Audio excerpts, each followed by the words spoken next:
नमस्कार, आप सभी का स्वागत है एक्सरसाइज एक्सपर्ट में। आज हम आ गए हैं क्वेश्चन नंबर 1.16 यूपी बोर्ड 2027 के लिए एनसीईआरटी बुक के चैप्टर नंबर 1 के विलयन। ठीक है, तो शुरू करते हैं आज का वीडियो।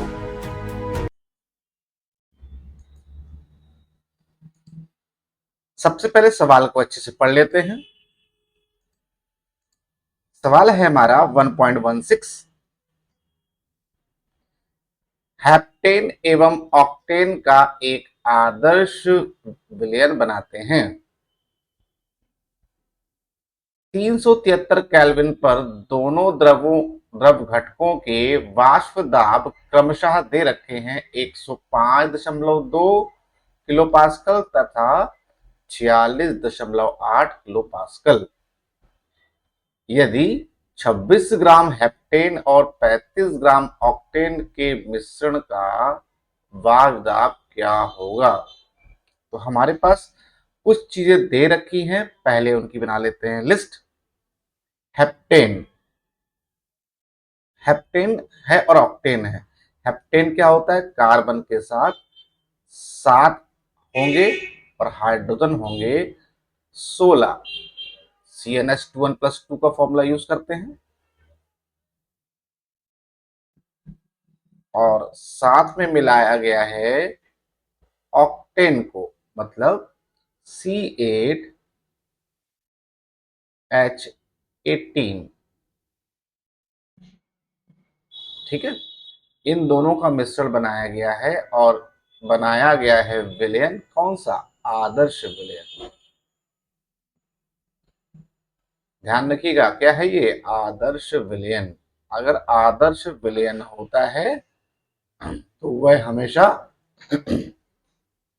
राउल्ट के नियम का पूर्णता पालन करता है, और जो कि होता क्या है, PS equal to P1 not X1 plus P2 not X2। जिनको राउल्ट का नियम नहीं ज्ञात है वो आई बटन पे क्लिक कीजिए, प्लेलिस्ट में जाइए, प्लेलिस्ट में जाकर राउल्ट के नियम को अच्छे से पढ़ लीजिए। ठीक है, वहां पर ये फॉर्मूला आपको मिल जाएगा। तो हमारे पास इन दोनों की मात्राएं भी दे रखी है। W1 हेप्टेन का दे रखा है 26 ग्राम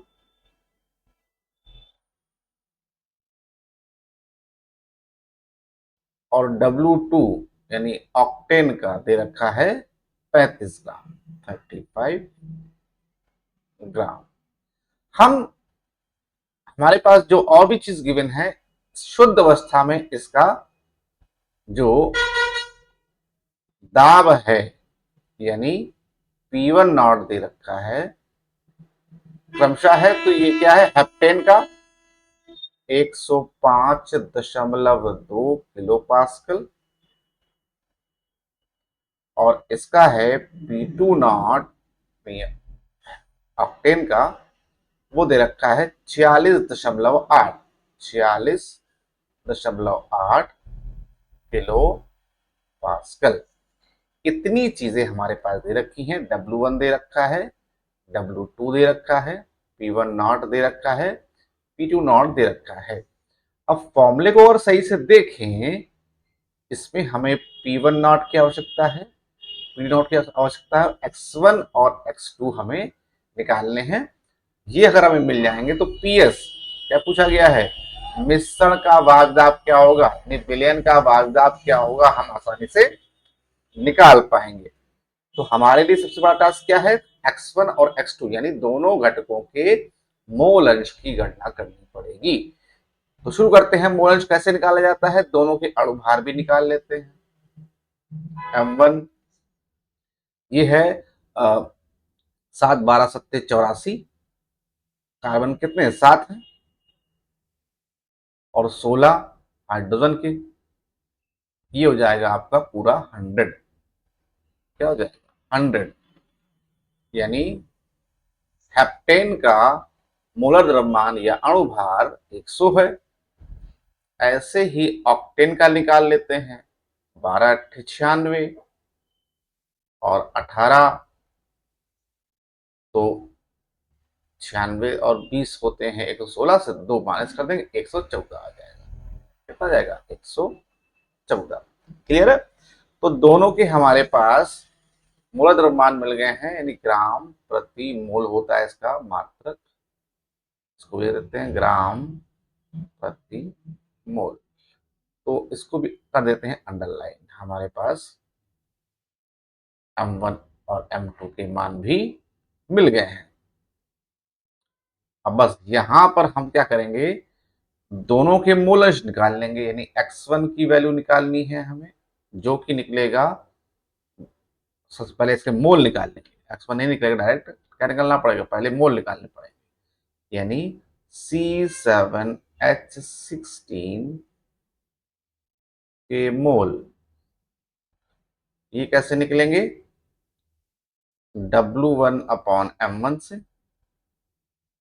ऐसे ही C8H18 के मोल निकालने पड़ेंगे, जो निकलेंगे W2 अपॉन M2 से। ठीक है, क्वेश्चन को लास्ट तक देखिएगा, बहुत इंपॉर्टेंट क्वेश्चन है, कई बार ये बोर्ड में पूछा जाता है। तो W1 हमारे पास कितना है? W1 है 26, M1 कितना है 100। तो ये वैल्यू आ जाएगी N1, क्या आएगी? 0.26, 0.26 N1 आ जाएगा। ऐसे ही इसका मान रखेंगे तो N2 मिलेगा हमें। ऑक्टेन का द्रव्यमान यानी भार दे रखा है 35 ग्राम, और इसका अणु भार है, हमने निकाला 114। कितना निकाला? 114। मान रख देंगे और गुणा भाग करेंगे, तो जो वैल्यू आएगी इसके मोलों की संख्या की, वो आएगी आपकी 0.31, 0.31। तो हमें दोनों के मोल मिल गए हैं N1 और N2 के। अब हम निकालेंगे मोलंश। मोलंश का फॉर्मूला होता है x1 बराबर N1 upon N1 plus N2। ऐसे ही x2 का मान जो निकालते हैं हम, वो N2 upon N1 plus N2। अगर हम इसे ए बी मान रहे हैं तो Na upon Na plus Nb हो जाएगा, और ये हो जाएगा Nb upon Na plus Nb। ठीक है, तो हमने 1 2 और 2 माने हैं, तो N1 प्लस N2 का फॉर्मूला बन जाता है। तो N1 हमारे पास क्या है? 0.26, यहाँ पर 0.26, और N2 कितना है? 0.31। यहाँ पर वैल्यू पुटअप करेंगे तो 0.31 अपॉन 0.26 प्लस 0.31। इसको पहले x1 को सॉल्व कर लेते हैं। ये बन जाएगा 0.26 अपॉन 0. इसको प्लस करेंगे 0.57 हो जाएगा, और यहाँ पर जो वैल्यू आएगी x2 की, वो आएगा 0.31 अपॉन 0.57। नीचे दोनों का सेम रहेगा। दशमलव से दशमलव हटा देंगे, क्योंकि दोनों दो अंक बाद दशमलव है, तो ये बचेगा 26/57 x1 का मान। x2 का मान जो हमारे पास आएगा 31/57। ठीक है, अब x1 का अगर जब भाग दे देंगे 57 का 26 में, तो जो मान आएगा 0.456।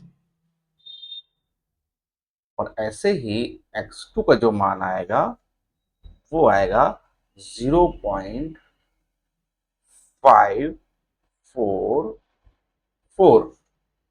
तो हमारे पास x1 और x2 जो हमें निकालने थे, हमने उनके मान भी निकाल लिए।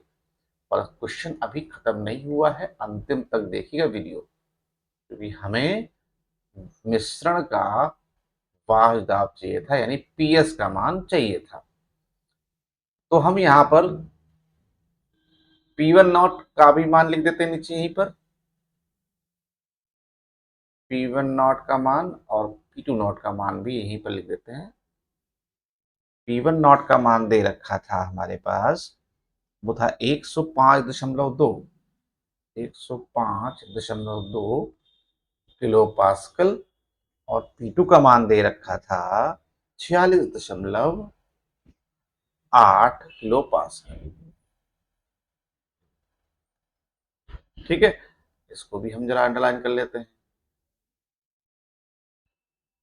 ये क्वेश्चन में दे रखे थे, x1 x2 हमने निकाले हैं,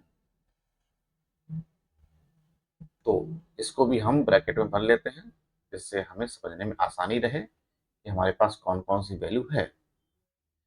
मिश्रण का जो वाष्पदाब होता है राउल्ट के नियमानुसार आदर्श विलयन के लिए PS equal to P1 not x1 plus P2 not x2।